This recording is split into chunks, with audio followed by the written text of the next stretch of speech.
Students, अब तक हम लोगों ने आर्टिकल को समझा है, जाना है और आर्टिकल सीरीज़ में कई वीडियोस आपको मिले और मुझे आशा है कि आपको आर्टिकल का कॉन्सेप्ट बिल्कुल क्लियर हो गया होगा।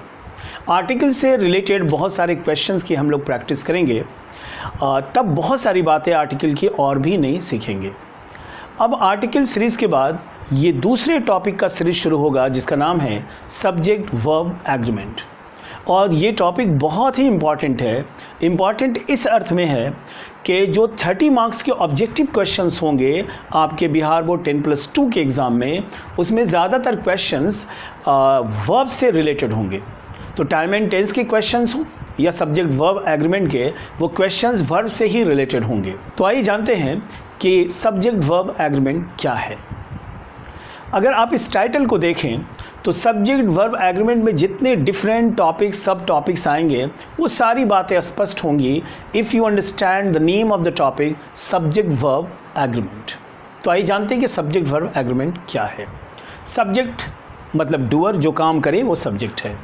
वर्ब मतलब एक्शन वर्ड। इन दोनों में एक सहमति हुई है, एक एग्रीमेंट हुआ है। एग्रीमेंट ये है कि अगर सब्जेक्ट 1 होगा यानी 1 किलो का होगा तो वर्ब 1 किलो का लगाएंगे, और अगर सब्जेक्ट 1 से ज़्यादा किलो का है मतलब 1 से अधिक है यानी प्लूरल है, तो वर्ब भी 1 से अधिक लगेगा, मतलब वर्ब भी प्लूरल होगा। इसे आप यूँ समझें कि जब आप बाज़ार जाते हैं और कोई सामान आप परचेज़ करते हैं, सपोज़ आप एप्पल लेने जाते हैं और वो कहता है कि 100 पर केजी एप्पल होगा, आपने उसे 100 पे किया तो वो कितने का बटखरा लगाएगा? 1 केजी का, 1 किलो का। अगर वो 750 ग्राम या 900 ग्राम देता है और आप 1 किलो का पैसा पे करते हैं तो ये बेईमानी होगी। किसकी तरफ से? दुकानदार की तरफ से।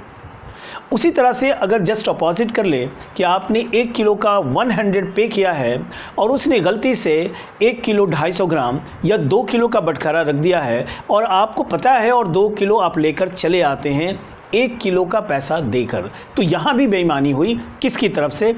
आपकी तरफ से। तो होना ये चाहिए था कि अगर आपने 1 किलो का पैसा पे किया है 100 तो आपको पूरा 1 किलो ही चाहिए, मतलब ये कांटे से कांटा मिलना चाहिए, ना इधर लेस नॉर मोर, ना तो कम ना तो ज़्यादा। अगर ये एग्जाम्पल आपके मन में फिट हो गया है तो ये बातें सब्जेक्ट और एग्रीमेंट की बिल्कुल समझ में आ जाएंगी। तो मैंने क्या कहा कि अगर सब्जेक्ट 1 हो तो वर्ब 1 होगा, सब्जेक्ट अगर 1 से अधिक हो तो वर्ब 1 से अधिक होगा। अगर ग्रामर की टर्म की बात करें तो सब्जेक्ट अगर एक वचन हो तो वर्ब एक वचन में होगा। उसी प्रकार सब्जेक्ट अगर बहुवचन हो तो वर्ब भी बहुवचन में होगा। मतलब ये कि if subject is singular verb must be singular, and if subject is plural verb must be plural. Example, एक कुत्ता भौंक रहा है, सही है, लेकिन अगर मैं ये कहूँ कि एक कुत्ते भौंक रहे हैं तो ये सेंटेंस गलत होगा, क्योंकि सब्जेक्ट तो 1 किलो का है कुत्ता, लेकिन जो वर्ब है वो भौंक रहे हैं वो 1 से अधिक किलो का है। उसी प्रकार 5 कुत्ते भौंक रहा है या भौंक रहे हैं तो आप कहेंगे 5 कुत्ते भौंक रहे हैं। क्यों? क्योंकि सब्जेक्ट यहाँ 5 है तो वर्ब भी 1 से अधिक होगा। मतलब सब्जेक्ट अगर सिंगुलर होगा तो वर्ब सिंगुलर और सब्जेक्ट अगर प्लूरल होगा तो verb plural. SSPP, singular singular, plural plural. तो इसे हम कुछ और एग्जाम्पल से समझते हैं। एग्जाम्पल, ये डियर स्टूडेंट्स आप देखें कि here the word is Ram blank space happy, and now sentence number 2, that is Ram and Shyam blank space happy. Here under the bracket you have 2 options, is and are, and here also you have 2 options, is and are. Dear students, बहुत ही easy sentence है और आपने बना भी लिया होगा, लेकिन ये 2 सेंटेंस के माध्यम से जितने भी बड़े बड़े सेंटेंस आने वाले हैं वो सब सब्जेक्ट वर्ब एग्रीमेंट पर आधारित होंगे और वो इतने ही आसान होंगे जितने ये 2 सेंटेंस हैं। राम ब्लैंक स्पेस हैप्पी, आप बिल्कुल सही हैं, आपने यहाँ लगाया है is, and is the right answer, and here you will use are। अब ज़रा ये दो सिंपल सेंटेंस को देखें। Here the subject is Ram and here the subject is Ram and Shyam. यहाँ सब्जेक्ट एक है, यहाँ सब्जेक्ट दो है। यहाँ पर सब्जेक्ट सिंगुलर है, यहाँ सब्जेक्ट प्लूरल है। तो सब्जेक्ट सिंगुलर है तो हमने वर्ब सिंगुलर इज़ लगाया, और यहाँ पर सब्जेक्ट प्लूरल है तो हमने वर्ब लगा दिया आर। तो आपने देखा कि राम के साथ is and Ram and Shyam के साथ आर। ये ज़रूरी नहीं कि राम और श्याम की बात हो, कोई भी वर्ड अगर वो सिंगुलर है तो वर्ब सिंगुलर लगाएंगे, और अगर वो प्लूरल है तो वर्ब प्लूरल लगाएंगे। Example, a child is happy, children are happy, the dog is barking, dogs are barking, a girl is singing, girls are singing. तो आपने देखा कि अगर सब्जेक्ट सिंगुलर हो तो वर्ब सिंगुलर होगा, और अगर सब्जेक्ट प्लूरल हो तो वर्ब प्लूरल होगा। ये दो बेसिक बातें, दो सेंटेंस को याद रखेंगे, क्योंकि इसके बाद जो सेंटेंसेस आ रहे हैं वो बेस तो इसी पर होंगे, लेकिन थोड़ा वो कन्फ्यूज़न में आपको डाल सकते हैं, लेकिन होंगे वो इतने ही आसान। सो बी अलर्ट। ये शुरू के दो सेंटेंस 1 और 2 ज़रूर याद रखेंगे। ये बेस होगा पूरे सब्जेक्ट वर्ब एग्रीमेंट को जानने के लिए। पहले दो सेंटेंस को मैं रिपीट कर दूं। Ram is happy, Ram and Shyam are happy. Now the question is for you. Question number 3, you, he and I blank space happy. Now you have 3 options under the bracket am, is, are. अब आपको 30 seconds का time लेना है, मन में सोचना है कि इसका आंसर क्या होगा। You, he and I am happy, you, he and I is happy, या you, he and I are happy. आप सोचें और याद रखें, पहला सेंटेंस दूसरे सेंटेंस पर ज़रूर ध्यान देंगे। यू, ही एंड आई सोच लिया होगा आपने। आंसर मैं बताऊंगा थोड़ी देर में। पहले हम लेते हैं sentence number 4, you and I. Now you have 2 options, am and are. अब आप गेस करें, मन में सोचें कि you and I am happy या you and I are happy. इसका भी आंसर मैं रिज़र्व रख रहा हूँ। आंसर मैं बताऊंगा थोड़ी देर में, और जब मैं बताऊंगा तब आपको मिलाना है कि जो आपने आंसर मन में सोचा था और जो मैं बता रहा हूँ वो कितना टैली किया है। कमेंट में ज़रूर बताएंगे। Now sentence number 5, you and he blank space happy. अब आप बताएं हमें कि you and he is happy या you and he are happy. सोच लिया आपने? यस।